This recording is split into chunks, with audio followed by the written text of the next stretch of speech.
আসসালামু আলাইকুম, কেমন আছেন আপনারা সবাই? আশা করছি সবাই অনেক ভালো আছেন। সবাইকে ঈদুল আজহার শুভেচ্ছা। আজকে দেখাবো আব্বুর হাতে স্পেশাল ফাতিহার মাংস, গরুর মাংস। প্রথমে গরুর গোস্তগুলোকে নিয়েছি, দেন এখানে তেজপাতা, লং, এলাচ দিয়ে লবণ অ্যাড করতেছি পরিমাণ মতো।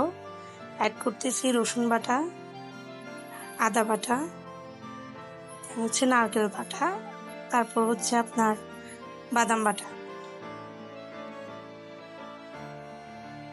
তারপর দিয়ে দিচ্ছি পেঁয়াজ বাটা। এখানে পরিমাণটা আপনাদের ইচ্ছে মতো দিবেন, আমি এক্স্যাক্টলি বলতে পারতেছি না কত রকম দিছে।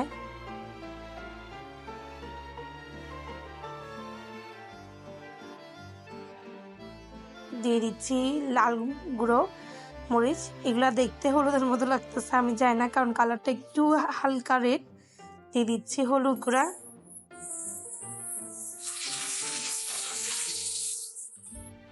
অ্যাড করতেছি মশলা গুঁড়া, ধনে মশলা গুঁড়া,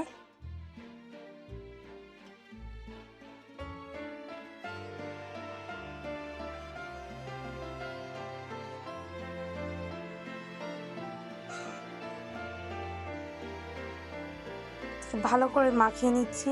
এ পর্যায়ে দিয়ে দিচ্ছি খাঁটি সরষের তেল পরিমাণ মতো,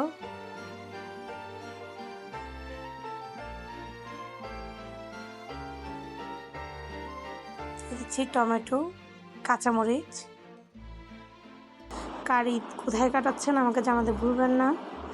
বুড়ো হাতের এই স্পেশাল গরুর মাংস মাখানোটা খুব মজা হয়।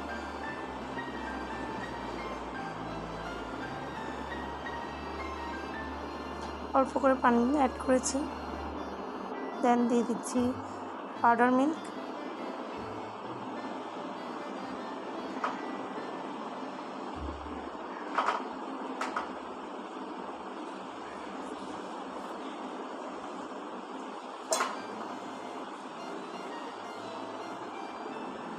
ঢাকনা দিয়ে কিছুক্ষণ রেস্টে রেখে এটাকে উঠাই দিচ্ছি চুলায়।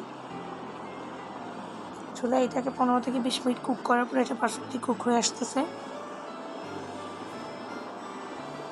দিয়ে দিয়েছি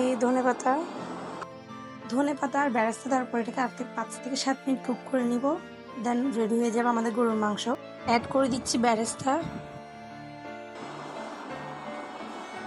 আমার ভিডিওটা ভালো লাগলে লাইক কমেন্ট শেয়ার করতে ভুলবেন না। আজকের মতো এতটুকু, ভালো থাকবেন। আসসালামু আলাইকুম।